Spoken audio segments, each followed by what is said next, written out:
What is going on, everyone? This is the Payneless Wholesaling Podcast, and I have here my good friend MJ. And today we're going to be talking about investing from literally anywhere. It doesn't matter where you are in the world, you can invest. And MJ, he's the authority on that matter. And I've had the pleasure of getting to know him. He gave me an awesome book I read. He came to one of my meetups. I helped him on one of his videos, so we got to know each other pretty well. And I'm excited to have you on here. What's up, MJ? How you doing? Man, I am doing absolutely positively wonderful. And first and foremost, thank you so much for the opportunity to come Of and just course. kind of pour into your people, man. This is a joy. Yeah, always. I love meeting you, and it's honestly kind of crazy. We just met a couple weeks ago, and I feel like we're really good friends, and we have a lot in Yeah. common already, and how our desires to help people grow in our communities. Like, I think there's alignment there, so that's really cool. It is. On top of the fact we both have 404 area code numbers and live in 404. Salt Lake. That is interesting. So MJ, I want to start off. This might be different for the people on the podcast, but you gave me a book. You gave me a book, and I read the book. I listened to an Audible while I was reading it. Yeah. Amazing book.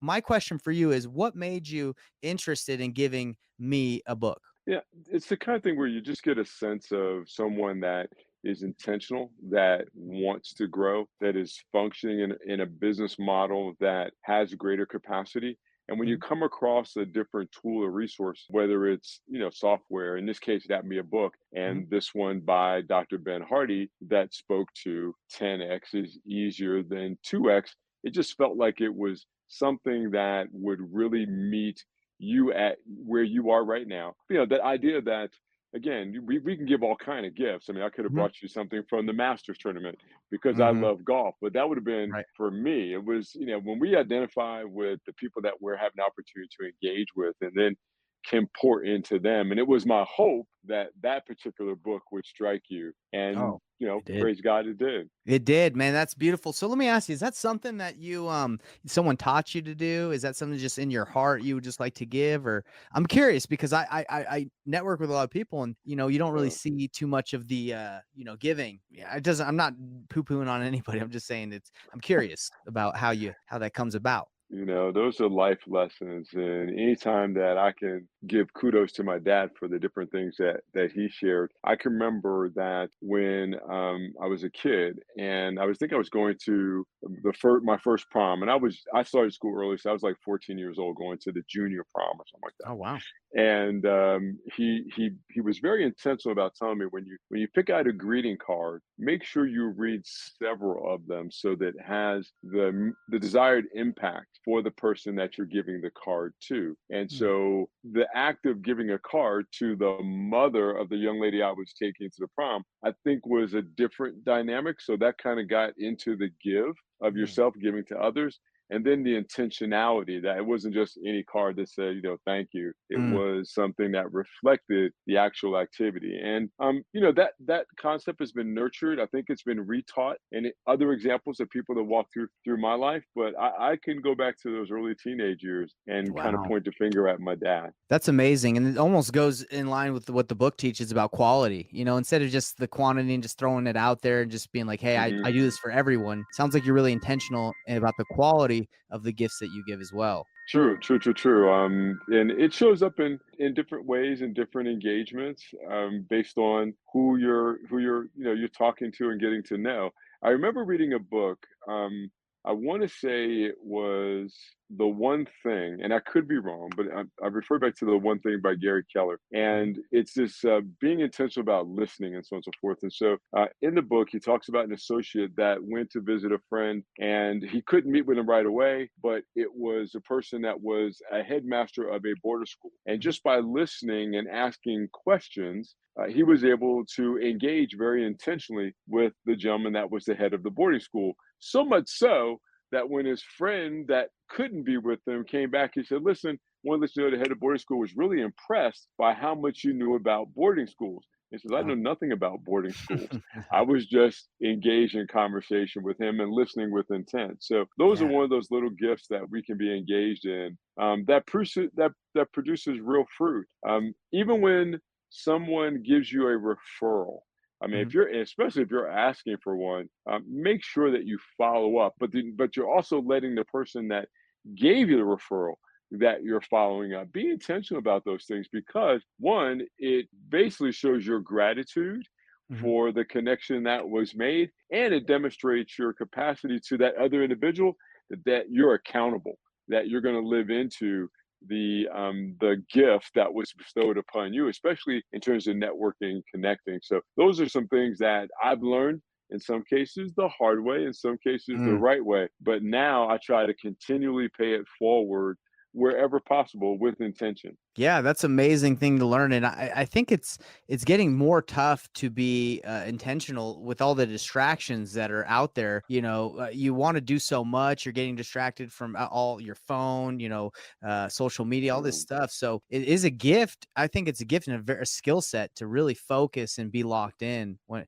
you're having conversations with people, Yeah, which is well, like it's that thing, Nathan. The phrasing says you'll get to the things or do the things that are important to you. Mhm. And as we're engaged in business, I mean, the wonderful things that you teach, the follow up, to be able to engage and do wholesaling and do it from a variety of different markets, and having the specific way to engage and talk, even run the numbers.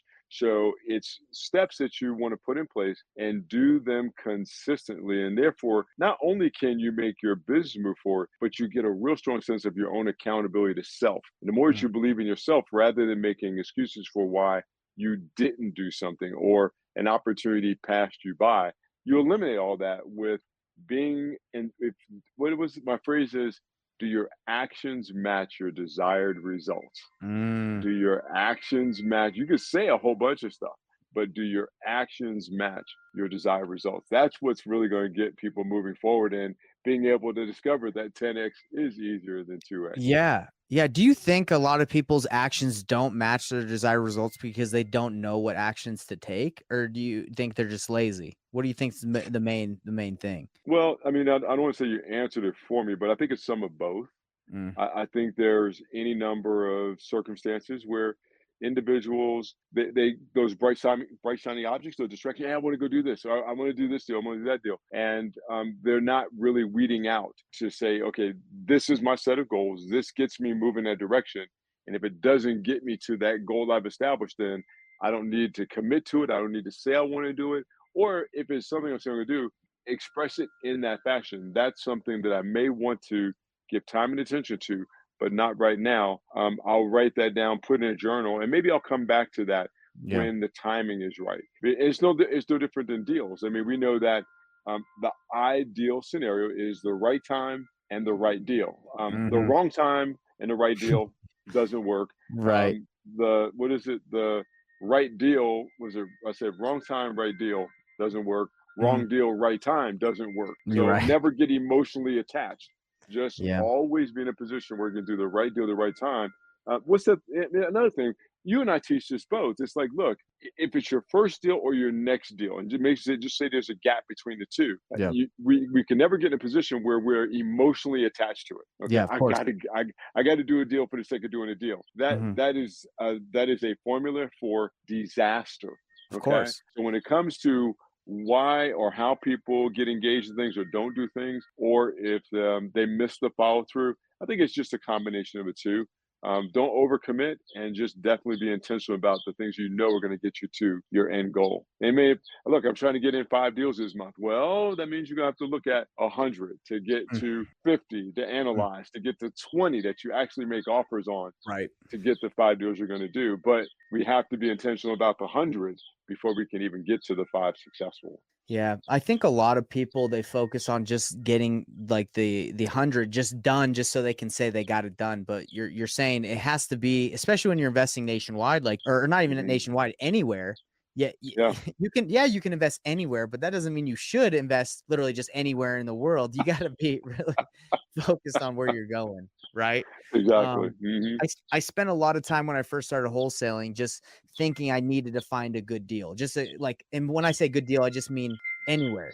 But that you Hmm. find out quickly that just because a deal looks good in North Dakota, that doesn't mean that that's a good deal because that might Right. not be a good area that a lot of investors are investing in, or there's a good rental. So Hmm. you really have to be locked in. And that's something I want to ask you about when you're talking to people about investing anywhere. How do you kind of help them understand, like, okay, this is a good market, this isn't a good place for your time? Hmm. How do you Yeah. help get locked in? Yeah, it's really unique because having my background as a former real estate appraiser and having built out investor comps, we're able to help people look at data in all the major market areas across the country, including the US territories as well. And so we start with, is your own backyard a place where you're going to do investing? Okay. And if it's not, then maybe it's just within the county. Maybe it's just within the state, but a different city. If that's not the case, then we talk about where are the places that you have an affinity for. When I first started doing this virtual investing, I Mhm. lived in the Atlanta market, but I was familiar with Woodbury, Virginia, just outside DC, right around Manassas and Dumfries, and Woodbridge, excuse me. And what I knew about that market area was from driving back and forth to visit family in New Jersey and stopping to visit my uncle. So Yeah. that same scenario could be where grandma lived. It could be where you went to college, trade school, or had some other engagement. Maybe it's where your best friend and you went to go visit them during your formative years, during your college years. Identify the area that you have an affinity for that we can look into. Maybe you have resources there, whatever the case may be, that will let you dive deeply into that market and do well there. Or we'll look at a market that literally just has better demographics, workforce, mixed use community, so on and so forth, that is more ideal for investment than where you live. That's how we get to the point where we determine where you're going to invest, because you can do it literally investing anywhere from anywhere. Yeah, for sure. Like, I do know a lot of people that invest in smaller towns, like 50,000 population, 60,000. And I would normally look at that and I'd say, man, that doesn't seem like something I would want to invest my time in. But they are like the go-to guys in the town. They're the big dogs. Yep. Like, everyone thinks of them. Mhm. So have you kind of noticed that, like, yes, you can invest anywhere, even in markets that don't look good, if you are the main player and people bring you all the good deals? Yeah, it's just making those connections. And again, those connections do require follow up and Mm, follow up, because that's where the money is. The money is always in the follow up. I mean, who for would sure. think that Evansville, Indiana, a little small town, probably 30,000 folks, would be Yep. a really good market to do wholesaling in? Now, the margins in terms of dollar amount isn't that Right. big, but the percentages are stellar. So it makes for a good market area to engage. And there's other pockets like that around the country. I like Bibb and Houston County in Georgia, right around the Warner Robins Air Force Base. You know, we've built a portfolio as well as wholesaling there, and we offer turnkey properties there. Who would think that that would be a market area where, homes you're talking about? Yeah, again, you can't touch a house for $75,000. You can't touch land for Exactly. $75,000 in Provo or Utah or Salt Lake County, and You yet gotta you can buy homes that are in some cases already turnkey ready, or with a resident in it that's paying 1%, 1.25% of the acquisition value each and every day in those market areas. So yeah, I mean, you get to we can discover any number of market areas that garden variety someone wouldn't think mm. that was the place to invest, with actual intentional individuals, like you say, the players there that Mhm. can help you grow and expand your business. Very interesting, because I actually know Evansville, Indiana. I was selling Dish Network in Terre Haute, Indiana for a summer, and we would go to Evansville. Okay. We would sell some Dish Network accounts there when I was in college, and yeah, so there are those little pockets that you could clean up Hmm. if you know that area, you know that market. If you buy there, if Yeah. you invest, definitely a Yep. lot in the Midwest that are very affordable, because, like you said, Utah, you can't find anything under 200, $300,000 sometimes in specific counties. Counties, exactly. Very, very interesting. So tell me, for the listeners that are new, because most of I would say majority of the people that listen to this are getting into real estate. What Yeah. would be some advice that you could give someone that, let's say potentially they live in a market and they're like, this is not a good backyard. My backyard is not good for investing. What would be the next step that they would take with your guidance? Well, I'd say it's two things. One, let's actually look and see if, in fact, your backyard is better than you think. Okay. Because there's no need to go branch out. One of the one of the basic things we teach right out the bag is that, you don't put the key in the ignition until you smell money. And then when Mm, you do, you want to keep that to about a 35-minute drive. So mhm. let's actually look and see if, in fact, your market area is more dynamic and has opportunity that you otherwise would not have been able to see without having the right data tools to do a good analysis. Then, if we do verify that, okay, yes, we do need to branch out, we need to go another county over, we need to go state over, or one of those areas that you might have an affinity for, then we can get into first, what is the housing stock? I mean, there are any number of properties in the Manatee, Bradenton, Hillsborough counties that are right there between Tampa and Sarasota that you can do a wealth of deals on a 2-1 or a 2-2 and do very, Mhm. very well. Where the standard we know as we engage, look, I want a 3-bedroom, 1 bath, preferably a 3-bedroom, 2 bath before Yeah, I even start running some numbers on it. So you're right. understanding the dynamics of the different market areas and what is moving and what you can be successful with is one thing. A lot of times, like in the upper East Coast quarter from basically Northern Virginia, Arlington, all the way up into Connecticut, even in Massachusetts, there are, because of the density, a lot of brownstones and or townhomes that are fee simple and not part of a HOA. Mhm. That's like the garden variety stock of property you could do rather than a southeastern or a Midwest where you're expecting to have land around you and a single family dwelling with no detached walls. Right. So be able to roll and analyze the demographics of the market area you're in, the stock that's there, age. You want to really get into curb appeal, design appeal, those things that we utilize from a valuation first approach that give us a real good glean into what deals we could be successful with. So understanding the market, what's going to be the deal that actually is going to churn most in that area, and then you start transitioning into lead sources, valuation, and then who the buyers and sellers are, so you know you can turn those deals. See, man, you got me sitting on the edge of my seat. I'm teaching now. Getting excited, getting excited. No, I think that's very important because I just got off a sales call. Actually, I was listening to one of my sales guys on a call with a potential student, and he was telling me that he just started and he was all over the United States. He was in Oregon, Washington, Dallas, Texas, Utah. He's all over. And the guy's like, I haven't gotten a deal. I've been doing this for I've been learning about it for 3 years, but I still haven't done a deal. Yeah, And the thing is, he's just spraying and praying. He's locking up deals, right. doesn't know what is a deal. And what you Yeah, just said is so important of knowing, what is a deal, knowing your area, knowing your market. And I think yep. what's happens to a lot of people is they jump into this and they think they just need to lock something up and they'll get lucky, which it can be a complete waste of time. Yeah, it definitely. Last thing you want to do is just be spinning your wheels. You want to be able to get tangible results because that builds confidence for the next deal and then building out what will be an eventual real good passive income business. I love it. So, Mark, kind of tell us a little bit more about how the listeners here can reach out to you if they want to kind of learn more about your model of investing anywhere from anywhere. Yeah, without a doubt. So the core business is investor comps. We have a wonderful community called VIP Plus. And you can find that at vip.investorcomps.com. vip.investorcomps.com. Lots of information there. And if folks want to catch up with me, you just go to themarkjackson.com. Themarkjackson.com.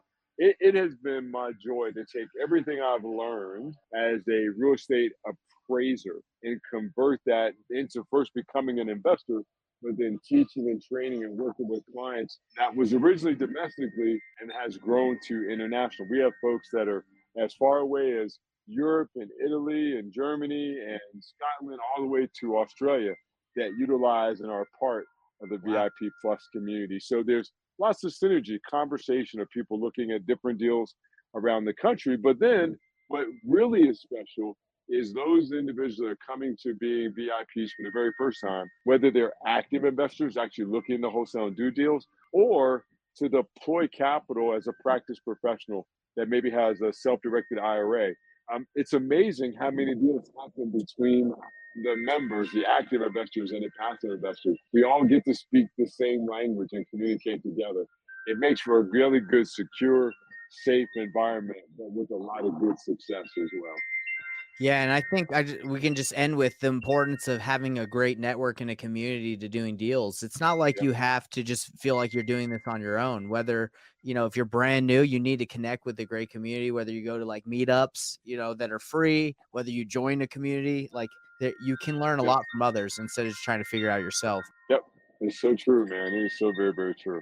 Well, Mark, I really appreciate having you on here. Everybody, you heard it here. If you want to learn more about investor comps and how you can learn more about investing anywhere from anywhere, and truly anywhere, because you said you have people in Australia. Where did you say you got Israel too? You got all over. We have Australia, Israel, Italy, France, Scotland. It's Amazing. Canada, Asia. It's of course, mainland U.S. as well. Yes, of course. All right. Well, you heard it here. If you're outside the United States and you want to be in a community that's whether you're in the United States or not, that sounds like that's the place to be. VIP. What is it? VIP. What was it again? VIP.investorcomps.com. Love it. All right, everybody. Have a good one. Hey, MJ, thank you. Absolutely a pleasure, man. I look forward to catching up with you real soon.